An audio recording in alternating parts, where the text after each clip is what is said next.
Hello, dear students. Beta, we study now chapter number 15 quadrilaterals की exercise 15.1.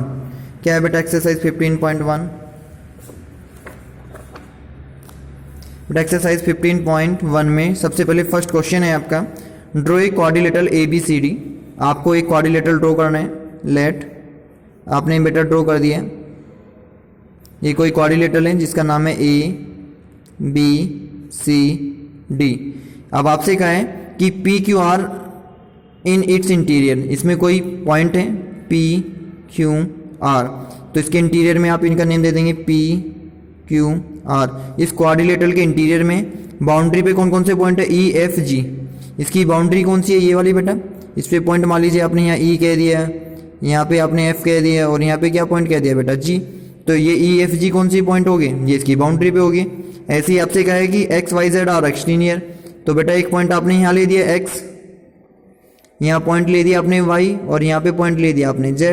तो XYZ क्या होगी, एक्सटीनियर में होगी. तो बेटा इसके तीनों पॉइंटों को रोटेट करना है. ड्रॉ द क्वाड्रिलेटरल ABCD में इसके marks of point PQR is interior में, EFG इसकी बाउंड्री पे और XYZ इससे एक्सटीनियर में. बेटा क्वेश्चन में कहा है कि एक हेक्सागन दे रखा है और find the number of diagonal. हम इसके डायगोनल फाइंड आउट करने हैं. हेक्सागन में कितनी नंबर ऑफ साइडेड होती है बेटा, n इज इक्वल टू 6. तो वी नाउ दैट आप डायगोनल का फॉर्मूला जानते हैं, n bracket n minus 3 upon 2. तो बेटा मैंने यहाँ पे 6 वैल्यू पुट कर दी n की जगह, क्योंकि 6 साइडेड है. तो 6 इंटू 6 ब्रैकेट 3 अपॉन 2. तो दिस इम्प्लाइज इस 2 से मैंने 6 को डिवाइड किया तो ये तो 3 आ गया, और 6 में से 3 गए हो गए 3 की 3 में मल्टीप्लाई करी 9. तो कितने डायगोनल होंगे, 9 डायगोनल हो जाएंगे बेटा. ऐसे ही नेक्स्ट क्वेश्चन है बेटा, आपसे एक है कि एग्जांपल दो कोई ज्योमेट्रिकल शेप के बेसिस से कि जो आपके इस ऑब्जेक्ट के बने हुए, जैसे कि कोन के, स्फेरिकल के, आउल के, सर्कल के.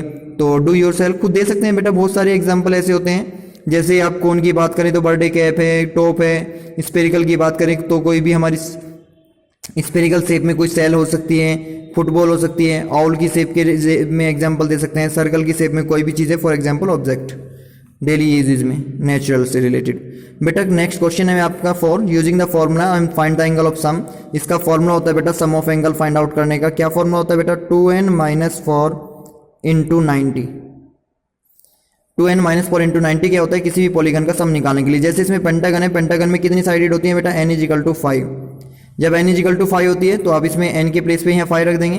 तो जब आप बेटा यहाँ 5 रखेंगे तो 5 रखने में 5 इंटू 2 कितना हो गया बेटा 10, और 10 में से 4 लेस देन कर दिया तो कितना आ गया बेटा 6 की 90 में मल्टीप्लाई कर दो तो इसका सम कितना आ गया, इसका सम फाइंड आउट हो गया बेटा 540. ऐसे ही अब हेप्टागन, हेप्टागन में n नंबर ऑफ कितनी होती है बेटा 7. अभी आपको मैंने क्लासीफाई करा है तो आप यहाँ 7 रख देंगे. 7 इंटू 2 करेंगे, उसमें 4 माइनस करके 90 में मल्टीप्लाई करेंगे. ऐसे डेडोगन में 12 साइड होती है तो ये 12 इंटू 2 माइनस 4 इंटू 90 कर देंगे तो निकाल सकते हैं. इसमें बेटा क्वेश्चन नंबर जो 5, what is the measure of the each of angle is regular polygon. आपसे पूछा प्रत्येक ईच एंगल, और ईच एंगल के लिए फॉर्मूला क्या होता है बेटा कि टोटल जो भी सम आया, टोटल जो भी सम आपके पास है उसको उसकी n नंबर से डिवाइडेड कर दो, और सम का फॉर्मूला भी आपने ऊपर लिखा हुआ है, उसको डिवाइडेड करना है. तो एटलीस्ट जैसे कि 8 साइड है, 8 साइड का आपने सम फाइंड किया तो 8 साइड का जो सम आता है वो कितना आता है 1080. आप 8 यहाँ रख रहे हैं, 8 टू 16, 16 में से आपने 4 लेस देन करके इंटू 90 से मल्टीप्लाई करी तो 1080 आ गया. अपॉन 8 से इसको डिवाइडेड कर दें. यदि मैं इसे 8 से डिवाइड करूंगा तो कितना आ जाएगा 135. तो इसका मतलब 8 साइड वाले का ही एंगल ऑफ रेगुलर पॉलीगन की वैल्यू कितनी आ गई 135. ऐसे यदि आप 9 साइड का करेंगे तो 9 साइड का सम कितना आता है बेटा 1260 आ जाएगा. कितना आ जाएगा 1260 टोटल सम. और n नंबर कितनी है इसमें 9, तो 9 से आप इसको डिवाइडेड कर दें. जब आप इसको 9 से डिवाइडेड करेंगे नंबर ऑफ सम को तो आपका रिजल्टेंट आ जाएगा. जब आप इसे डिवाइडेड करेंगे तो कितना आ जाएगा 140, तो 140 डिग्री आ जाएगा. तो बेटा ये फॉर्मूला होता है, टोटल सम को आप डिवाइडेड कर देते हैं उनकी नंबर से. आपसे पूछा क्या ये 13 डिग्री किसी एक्सटीरियर एंगल का पॉलीगन होगा, नो. क्यों, क्योंकि बेटा आपका फॉर्मूला क्या होता है 360 डिग्री अपॉन n. यदि मैं इस n से 13 से इसको डिवाइडेड करूँ तो क्या कोई एंगल एग्जिस्ट हो गया जाएगा, नहीं, कोई एंगल एग्जिस्ट ही नहीं होगा. तो इसलिए आंसर क्या होएगा बेटा इस वाले में, can x 30 degree be the exterior angle of a polygon, no. क्योंकि 360 को n से डिवाइड करेंगे, n है 13 से 360 डिवाइड ही नहीं हो सकता. डेसिमल में आएगा. एंगल तो कोई भी इस एंगल होगा वो एक कंप्लीटेड डिग्री में होना चाहिए.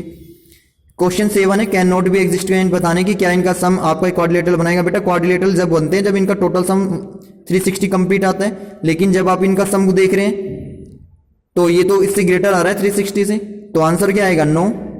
क्यों नो आएगा? क्योंकि जो सम है वो तो ग्रेटर देन है 360 डिग्री से। इसका हम चेक करते हैं 120 प्लस 180 180 180 180 360 हो गया, तो टोटल तो इससे ग्रेटर आ गया, तो ये भी क्या है बेटा? नो, क्योंकि सम जो है वो किससे ग्रेटर है? 360 से ग्रेटर है। लेकिन हम इन्हें प्लस कर रहे हैं या इसे प्लस करते हैं टोटल, तो टोटल सम कितना एडेड होके आ रहा है? कंप्लीट 360, तो यस। और यस क्यों? क्योंकि टोटल एंगल का जब हम टोटल कर रहे हैं तो 360 के ये क्या है? इक्वल है। तो इस तरह से हम बेटा क्वेश्चन 1 से 7 तक के क्वेश्चन सोल्व कर सकते हैं।